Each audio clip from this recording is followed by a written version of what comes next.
so today I wanted to do a makeup tutorial using the Urban Decay Naked2 Basics palette. For the eyes, I decided to keep them cooler on the top half and then warmer on the bottom half. So this upper area here, we have lots of taupe eyeshadows, the black, and then the lower lash line, I used more of the warm eyeshadows from the palette. I really hope you guys enjoy this look. Please give this video a thumbs up. Don't forget to thumb it up. Thumb it up. I will see you guys in my next makeup tutorial.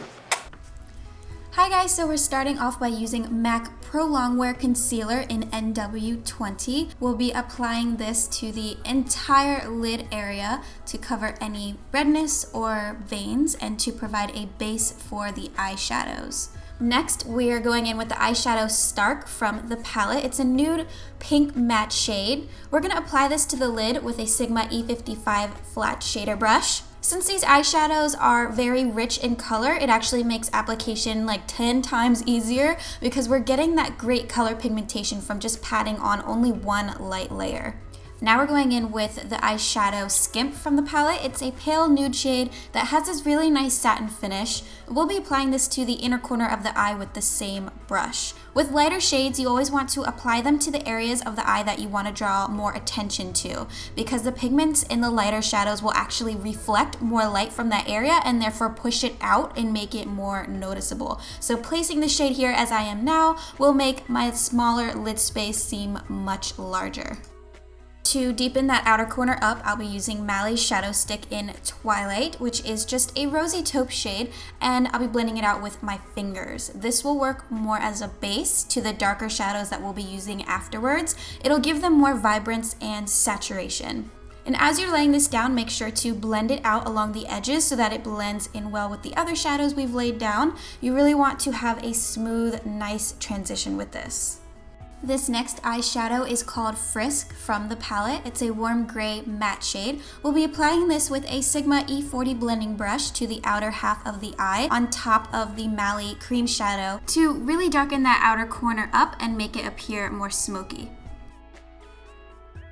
Moving along, we're going in with the eyeshadow Undone. Using a Sigma E30 pencil brush, apply this to the lower half of the outer corner in a V shape. Undone is honestly a very cool shade to have in this palette because it'll give the eye so much dimension without actually having to use multiple eyeshadows. You can just pat it on and it'll appear black, but then if you go to blend it out, the edges turn into this really beautiful warm brown shade. And I'm just lightly going back through with the Sigma E40 blending brush with a little bit of the Frisk eyeshadow to blend this out.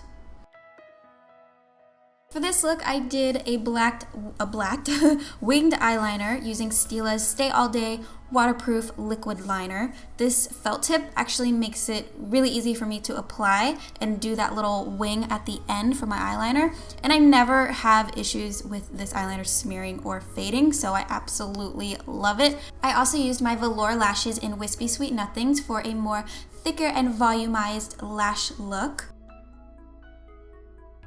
Next, we're going in with a mixture of Primal and Undone. With a Sigma E25 blending brush, I lightly applied it into the outer corners, pushing it inwards to blend it with the other shadows and to just smoke out the look even further. And then I blended it all out so that the edges were nice and smooth with my Sigma E40. Finally, moving on to the face, I used Sephora 10 Hour Wear Perfection Foundation in 25 Medium Beige, and I blended it all over the face using a damp beauty blender to really help meld the foundation into the skin.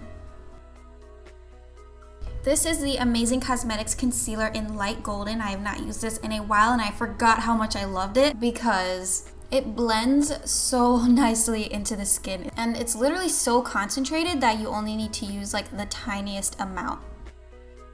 Now to set the concealer, we'll be using a mixture of two powders from this Frola contour palette. The yellow powder will help to even out the skin tone, and then the lighter powder will create a nice soft focus and highlight to the under eye area. And I'm just patting this on under the eyes using a BH Cosmetics highlighter brush. Now going in with Too Faced Chocolate Soleil Bronzer, apply this to the hollows of the cheeks with a Sigma E40 tapered brush. Like I always say, when you're applying bronzer, make sure to blend it in an upward angle towards the hairline. It'll give your cheekbones an instant lift and make them appear higher. Also blend along the sides and tip of the nose for a more defined look above the temples, around the jawline, and lastly, the chin to contour and warm up the entire face. For blush, I decided to use this pale pink matte shade from the Frollo palette. I'm using a fan brush to apply this because I feel like it gives that nice soft color to the cheeks.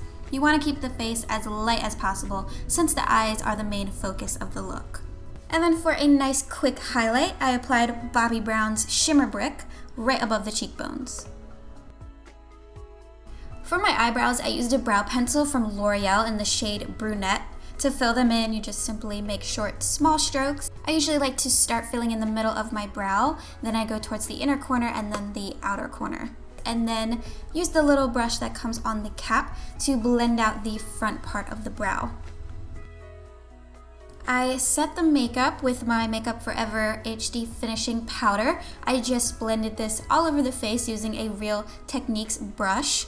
This will completely even out and soften the complexion for an overall radiant, glowy look. Going back to the eyes one last time, we're gonna work a mixture of Primal and Cover to the lower lash line right on top of the lashes. This will help to give the eyes more definition, and if you want, you could also use some mascara on those lower lashes as well, but I decided not to keep the look super soft. And then I also added Skimp into the brow bone as a highlight. And I accidentally messed up my eyebrow, so I had to redo that. I wanted to share this little quick tip for you guys. If you ever notice that when you look down, you can clearly see your lash glue, all you have to do is just draw over it with a black eyeliner and it'll completely disappear. So that is it for the eye look. And now we're gonna move on to the very last step, guys. We're gonna use a pink nude lip liner. This is Ulta's Automatic Lip Liner in Flesh.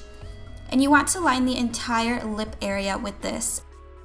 And then we're going over top of that with Too Faced's new lipstick in Country Star. This is one of my new favorite nude shades. I love it so much because it's like insanely rich and it really hydrates the lips.